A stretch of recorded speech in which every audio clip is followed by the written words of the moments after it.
स्वः तत्सवितुर्वरेण्यं भर्गो देवस्य धीमहि धियो यो नः प्रचोदयात् ॐ शान्ति शान्ति शान्तिः. Now, in this video, I'll describe the unique methodology of intuiting the ultimate reality of Brahma. We have so far deliberated upon the possible doorways to knowledge. Now we have to deliberate upon the question of finding out the exact meaning or import of the statement that we get knowledge from the perception of the external objects through our senses, from the thoughts, emotions, feelings, reasoning faculty, and from statements of trustworthy elders or personalities. People are carrying on their day to day dealing in the manner. Because I saw with my eyes, I got the knowledge of the form of an object. Similarly, because I heard with my ears, smelled with my nose, touched with my hands or skin, tasted with my tongue, deliberated upon with my mind, I got the knowledge of such and such an object or phenomenon. But how do we realize or reckon in the manner? This is a body, this is a sense organ, this is an object, this is the mind, these are my likes and dislikes. Before we obtain the knowledge, there must necessarily be a volition within to proceed ahead or pursue to obtain the particular kind of knowledge or cognition of that particular volition taking place in our bosom. When we say, I got the knowledge, what exactly is the special feature or change that has taken place in us? It becomes quite essential now to discern this transformation in our mind or heart with all our attention, observation, and awareness or self reflective consciousness, which we may call intuition. There exists an essential nature of intuition, that is the absolute pure being consciousness bliss of the self in every one of us, which illumines all phenomenon like the valid means or doorways of all perceptual knowledge, viz. the five senses and the mind, their functioning as well as non-functioning, the sensations gathered by the sense organs, the mental volitions, conceptions or misconceptions, etc. Activities like pravrti and nivritti, and the three states of consciousness like waking, dream, and deep sleep. It may be given the nomenclature of Siddhantanubhava, that is, intuitive experience which is self established or existing in itself and by itself, having no dependence upon anything else or having anything second to it. Taking the literary meaning of the word Anubhava, that is, experience with its etymological formation in the manner anu means following and bhava means that which has happened or is experienced. We keep on transaction in the manner. Now we got the perceptual experience. Now we got the experience of hunger. Now we got the experience of certainty or conviction, etc., etc. Thus, what accrue at the end of these transactions we may call phalanubhava, that is the experience or enjoyment of the fruit or result. As this experience or enjoyment is the resultant or fruit of a particular valid means or doorway of knowledge, pramana, it can also be called pramiti or avagati. Just like when a matchstick is scratched against a rough surface, the fire manifests instantly and burns. Although this anubhava, that is intuitive experience, manifests apparently at the end of the function of its respective valid means, pramana, in truth, it is not in the least an experience or anubhava which has arisen or is born afresh as a resultant fruit or effect. For our Atman or self alone, who is essentially of an innate nature of pure absolute being consciousness bliss, is perforce the Anubhava, which apparently is experienced as a resultant fruit by all of us, in order to indicate that it is indeed an ever existing, self evident, or self established absolute or plenary consciousness or awareness. In Vedantic parlance, this reality of intuition is called Anubhuti, Shuddha Chaitanya.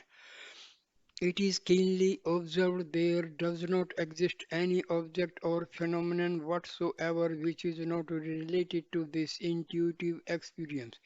To say that this exists relationship with our innate intuitive experience, that is pure consciousness, has perforce to take place, for everything is pervaded by this intuition, just like space pervades everything in it, and thereby the existence of anything means the latter's existence in space alone. Similarly, this pure consciousness or Chaitanya is the substratum for any percept or concept. For this reason alone, the scripture states this fact in the following words. This is a shloka from Swara Upanishad. The purport of this statement is one and one only Deva, that is deity, who is of the essential Brahma. Nature of brilliance lurks inside all creatures from the four-headed creator god Brahma down to the immovable pillar. He is pervading everything. He is the innermost Atman or pure being of every object or entity, being the presiding principle which supervises the dispensation of all fruits of actions. He alone is the pure existence at the very core of all beings and objects. He perceives everything directly, intuitively, without any mediate means. He is of the essence of pure consciousness, one without a second, that is non-dual, devoid of any characteristics or quality whatsoever. Being pervaded by this intuitive experience, that is pure consciousness alone, all our senses, mind, intellect, etc., appear to be Chidrupa, that is of the nature of consciousness, meaning sentient, conscious, just as for the various kinds of fish which swim about either in a river or an ocean, everywhere, above, below, to the left, to the right, water alone exists in the same manner. Our body, senses, mind, emotions, feelings, and external object, etc. All these are submerged, so to speak, in this ocean of pure consciousness indeed.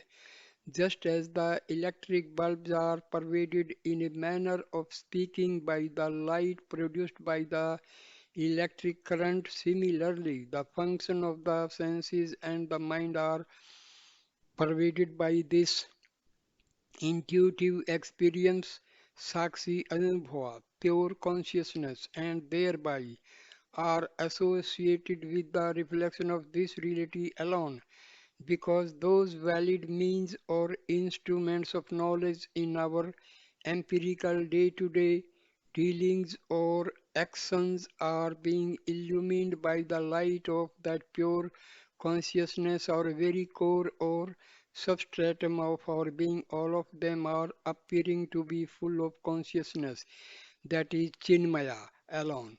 Although the knowledge is born out of the senses appear to be varied, all knowledge is of one and the same nature. Just like the light of a lamp inside a house diffuses our out through the outlets of the windows, in the same way the ever established self-effulgent pure or absolute consciousness, intuitive experience or anubhava alone diffuses out through the doorways or outlets of the five senses, the mind, the intellect, etc., and gets manifested abhivyakta at the end of the cognitive knowledge being born or produced through the respective valid means or instruments of knowledge. We presume that an empirical transaction of the type I got such and such knowledge of sound, touch, form, taste, and smell, etc., is taking place. If one keenly observes, it becomes quite evident that jnana, that is knowledge, meaning the resultant fruit of avagati, that is end product of intuitive experience, is not at all caused or produced afresh. In truth, pure consciousness or Chaitanya itself, which already eternally exists and is self-established, gets manifested very highly the medium of the respective sense organs, and this we call knowledge. Just as the common run of people transact in the manner, look, the moon has come this side. When the cloud which had covered up the moon moves away to a side, in the same manner, the common people in this present context to transact in the manner. I got the knowledge of such and such a thing or object. That is all. In truth, if one keenly observes what has occurred afresh is only the change of the respective form of cognitive knowledge. Jnana or intuitive knowledge as such is manifest or rather has become effulgent in the respective form of the resultant intuitive experience or avagati alone, but is not born afresh in the ultimate analysis. To give an analogy, just as by virtue of the green, red, or yellow color of the electric bulb, the light inside appears to have assumed the various colors of outer covering. In the same manner, in the case of the specific type of knowledge, especially of the type, this is the knowledge of smell, this is the knowledge of taste, etc.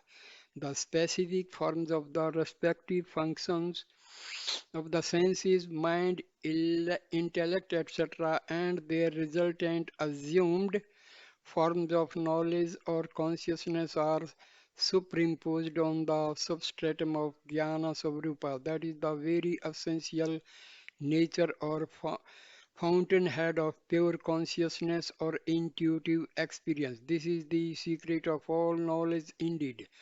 One should not get deluded that these special forms of knowledge are themselves the real forms of Atma, that is pure consciousness itself. This truth is indicated by the scriptures in the statement. uh, the purport of this scriptural text is the world remaining unmanifest, avek- avektika, in states like susupti, that is deep sleep, and parlaya, that is dissolution, etc., gets separated or spread out as names and forms in the waking state and creation, etc.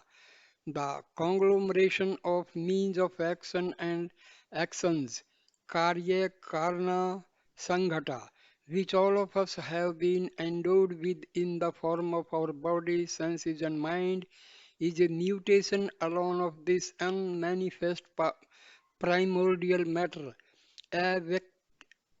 avakrita prakriti. Indeed, in the external stateless Atma, because of the difference in forms or appearances caused by the manifestation and unmanifestation of names and forms which are projected or superimposed by avidya. The different states of consciousness are appearing.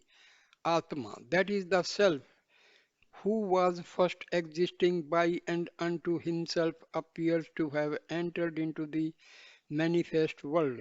This should be reckoned in the same manner as in the example of space, which first existed as empty mere space alone in the house of a potter, and itself later on appeared separately or differently as the pot space, pitcher space, lid space, etc. Although these different kinds of conglomerations of our body, senses, mind, etc., are born in Atma alone, who is eternally existing and is of the essential nature of pure consciousness, intuitive experience. That self consciousness, Atam Chaitanya, just as space appears to have entered inside the pot, the pitcher, etc., in the same manner appears to have entered into these different conglomerations. In fact, of pure consciousness, Chaitanya having entered into pervading the conglomerations appears to have us in two kinds. Number one, just as the various razors that a barber has kept in his bag are separate or distinct, in the same way the pure consciousness appears to have entered into the conglomerations in the form of separate distinct consciousness or knowledge in distinct places too. Just as fire that has entered into or pervaded the whole of piece of firewood in an unmanifested potential form, pure consciousness seems to have engulfed the various conglomerations in a genus form too.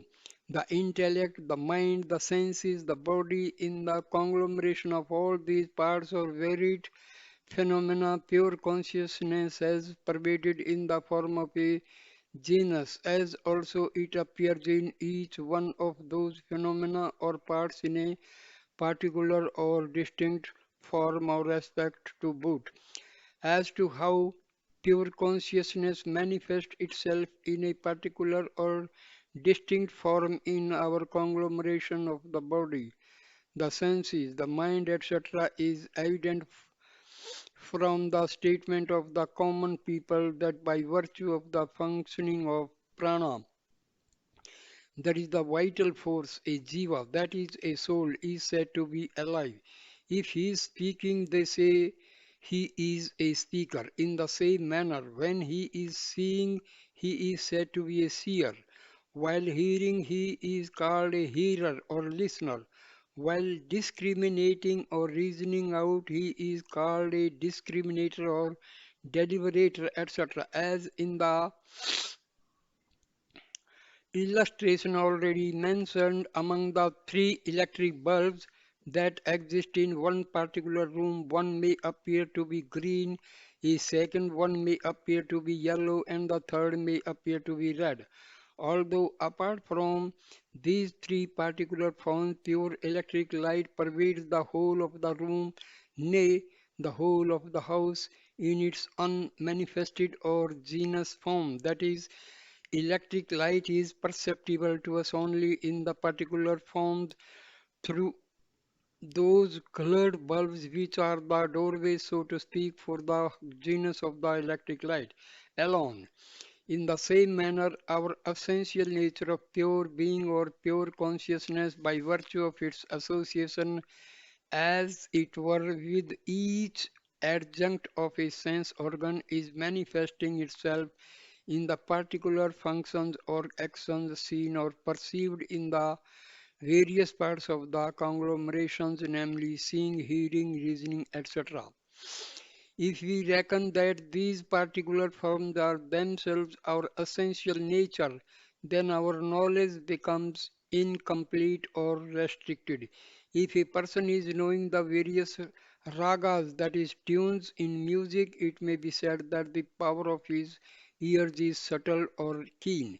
If he is singing well, he may be called an exponent of music or excellent musician. In the same way, by virtue of his manual skill in painting, he may be called an artist, and if he is skillful in making carpentry goods, we may think he is a good carpenter.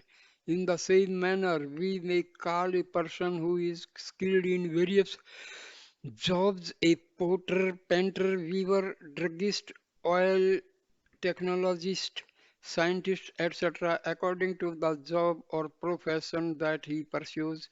In all these cases, we may think that he is proficient in the respective jobs indeed, but will it be proper to think that each one of those skills is complete or consummate, essential nature?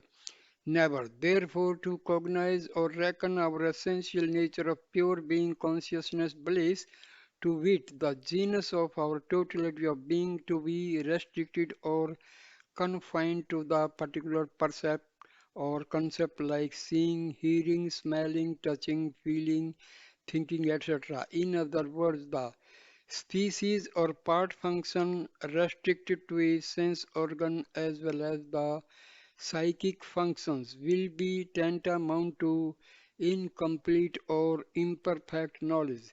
This latter restricted mediatory imperfect knowledge alone is called avidya or adhyasa, that is misconceived knowledge in Vedantic parlance. In that case, now can we really cognize our complete, consummate, or perfect essential nature of pure absolute being, consciousness, bliss of Brahma or Atma? The answer is because of the reason that our core of being is pure consciousness, that is, the eternally established essential nature of intuitive experience as pure consciousness being, which we have taken pains to describe in all sorts of ways so far, and which in truth has pervaded all these particular empirical knowledge of precepts and concepts, and hence is all pervasive, subsuming and consuming as it were everything that is perceived or conceived by our senses or the mind.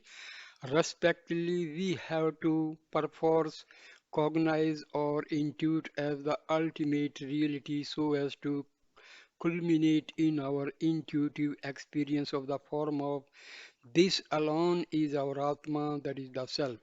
In fact, that form or nature of intuitive experience herefore pervades and subsists as it were in all particular empirical forms, to wit, in that one plenary intuition all these particular varied forms are subsumed and sublated by, for that reason alone, the I notion, which is the basic and the priori cognitive form of Atma, that is the self, Atma pratyaya, exist or rather persist in all the particular forms in the manner I am smelling, I am hearing, I am seeing, I am touching, and I am tasting, etc.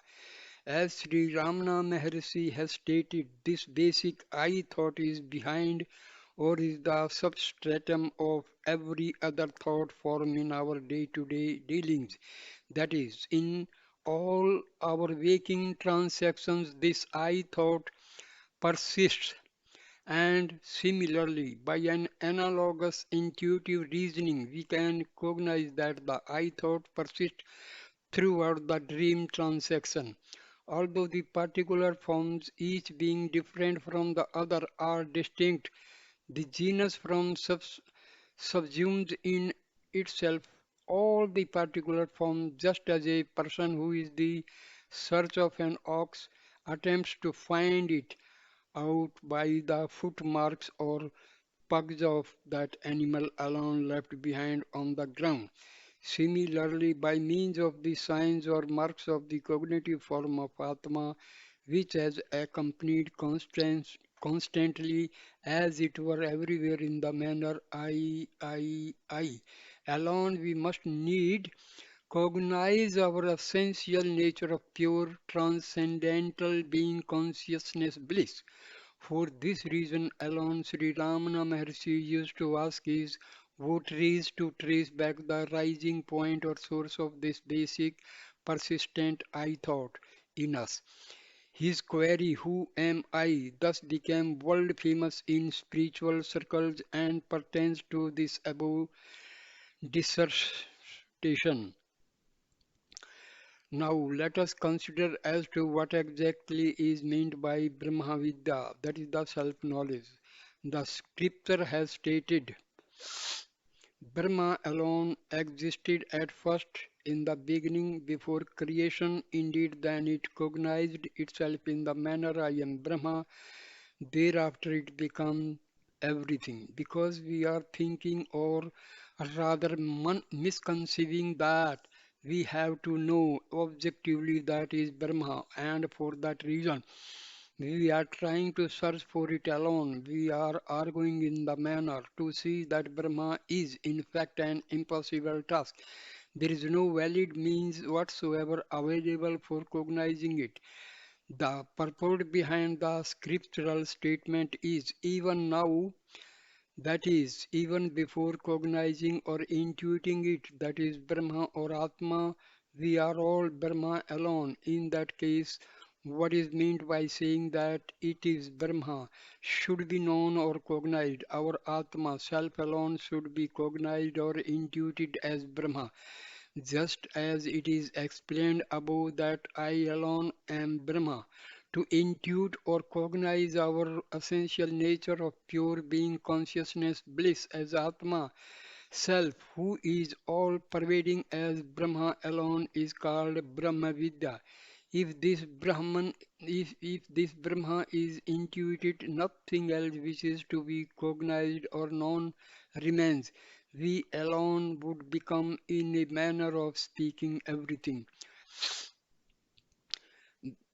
Now, this is a shloka from Brihadaranyaka Upanishad. It means whichever deity cognized that truth or reality, he alone became that. Similarly, among the rishis and man too, Rishi Vamadeva thus established in that reality, saw and declared, I have verily become Manu, the sun also. We must give up the individualistic knowledge of the type, I am such and such a person. The knowledge of the type, I am a deity, I am a rishi or a sage, I am a man, is an incomplete, finite, and limited knowledge indeed. If we have to attain a complete, consummate knowledge, then we must cognize or intuit in the manner I am Brahma. I am the self or Atma of everyone. Everything is the I, the self alone. Merely by that, that is by cognizing or intuiting in this manner alone, one attains the intuitive experience of getting the innate identification with Brahma, the ultimate or absolute reality behind all empirical existence of the various phenomena in this expansive universe. When it is stated in the scriptures that one should attain it by means of the mind alone, it purports to indicate this truth alone. One should perforce acquire the intuitive experience of the type, the ever present or eternally attained non dual, transcendental, that is beyond the time space causation categories. Brahma alone is myself, that is my real essence of pure being consciousness bliss. That is all. One should give up or shed the present deep-seated and innate sense of identification which we all entertain in the form of I am such and such a person, which is projected or caused by avidya, that is ignorance, to one who has become a deity, who has become a rishi or sage, who has become a man. To all of them, Brahma alone is their Atman or self. Rishi Vamdeva attained the identification with the all-pervasive self-consciousness merely by intuiting in the manner I alone am Brahma. Even in these modern times, whosoever intuits in that manner alone, he will attain that very identification with the all-pervasive self-consciousness indeed.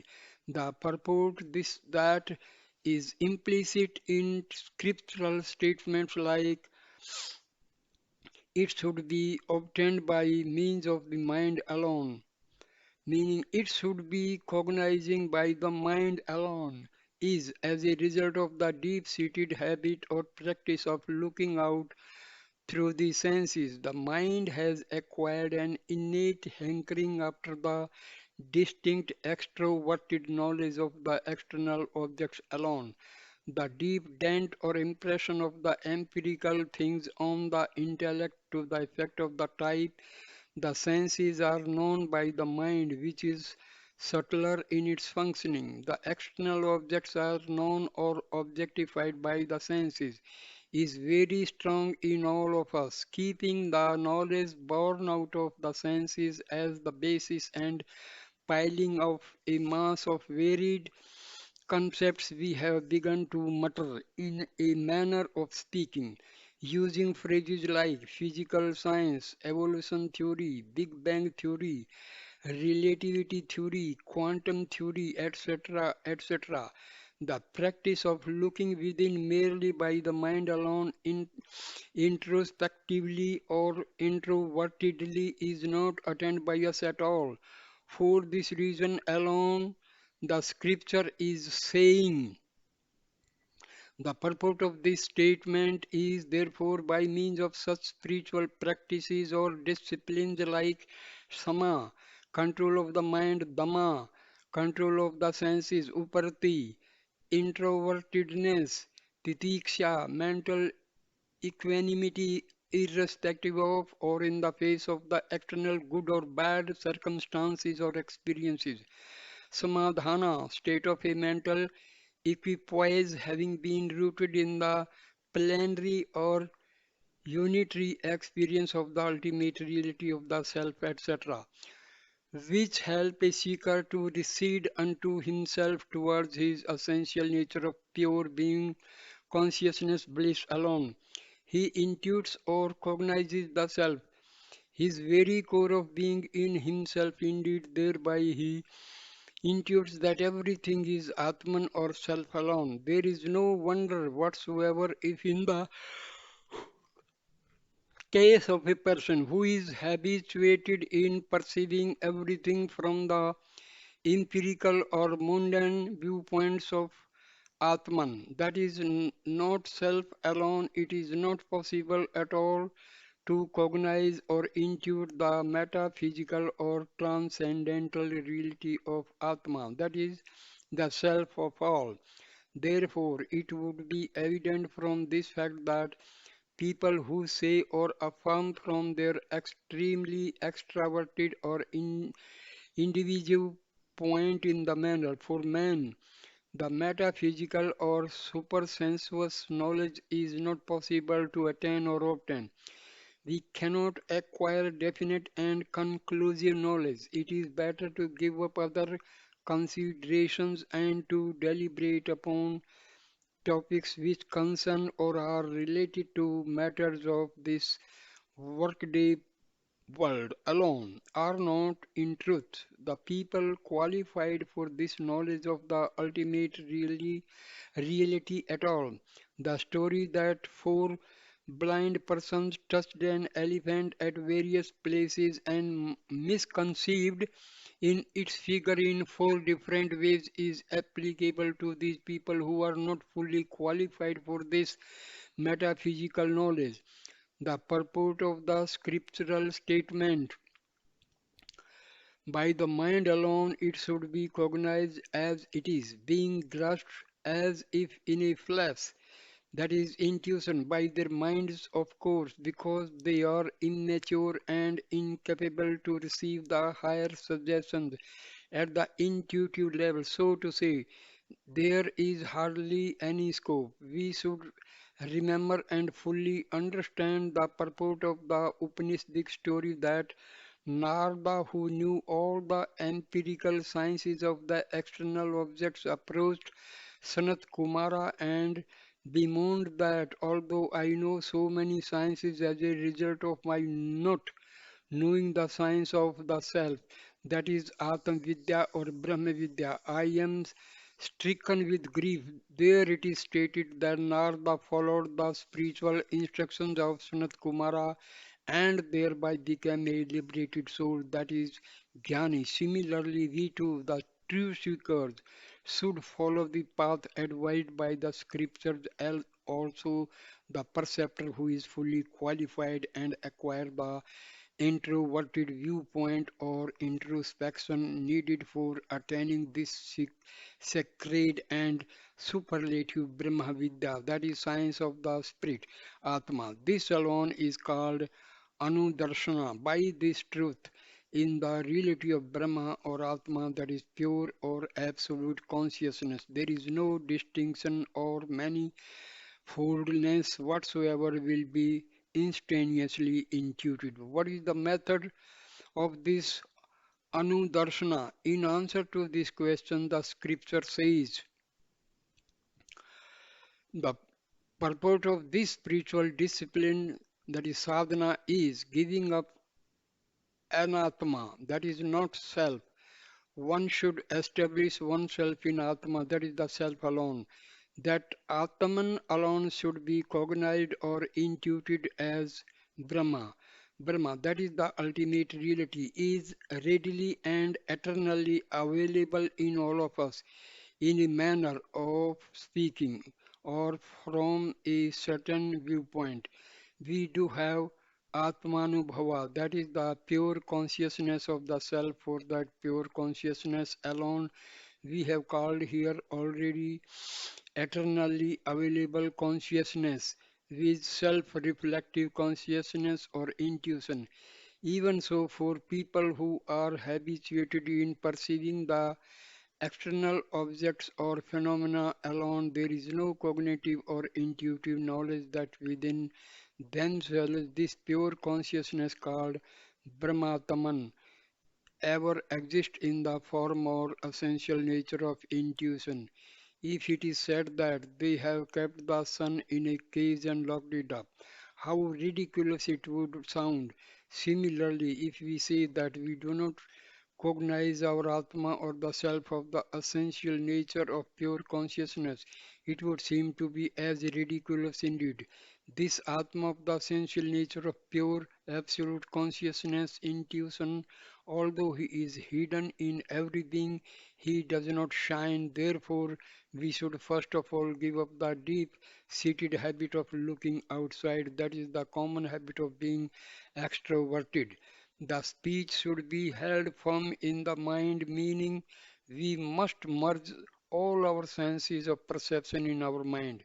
Really speaking, mind alone exists as all the senses, but only in a grosser form. In the dream, our mind alone adorns or puts up, so to speak, the forms of all the senses and is pushing us into the extroverted viewpoint towards the external objects, and this is vouched for by our own experience. There cannot be a better evidence or a judge for this fact of life than our own experience. It amounts to saying that the mind, while it can make volitions, propositions, and get doubts or uncertainties, can manifest itself as the external objects or phenomena alone. Therefore, this mind should be merged in the intellect. We should strengthen the decision that the intellect is subtler than the mind, as also being the cause for the mind. It is the Atman, that is the very essence of being of the mind, which it, that is the intellect, has pervaded or engulfed, just like the water of a river filled in a vessel and lifted up is poured back into the river alone. We should attempt to merge, sink all the mind's doubts and uncertainties in the intellect, which is in fact the basic faculty of determining or ascertaining the veracity of any concept in all of us, that is universally. For this, the capability of introspection, the practice of habit of inverted vision, as well as the mental capacity of ascertaining or comprehending the full import of the Vedantic axiom that the effect is not at all different from the cause, is essential. We are calling the clay itself as an earthen pot or pitcher. Similarly, The intellect alone we are misconceiving as mind, senses, etc. We should intuitively cognize that this intellect is really not different from Atma, of the essence of pure being consciousness bliss. Apart from the sun, do the sun's rays exist? Although it is true that Atma, our very being as self, is not different from the Supreme Self, that is Paramatma, divide of the manifest manifold world of duality, we should abide in the steadfast intuitive experience to the effect that he, that is our Atma, appears to be different because of the adjunct of the body alone. Establishing the mind in Atma, that is the self alone, should remain still or abide in the pure consciousness, intuitive experience without thinking about anything whatsoever, has this very purport of teaching. Thus, when everything is submerged in the ocean of intuitive experience, that is pure consciousness, we have intuitive Atman alone as Brahma. It is said, just as to see a light, there is no need of another light to intuit Atma, who is of the very essence of intuition, that is pure consciousness, self-established and self-effulgent. There is no necessity of any other experience whatsoever. This alone is called Brahma Vidya, as this is totally different or unlike all other empirical knowledge. It is essential to understand this alone in some more detail in the next chapter. So I stop this video here. Okay. Namaste, namaste, namaste.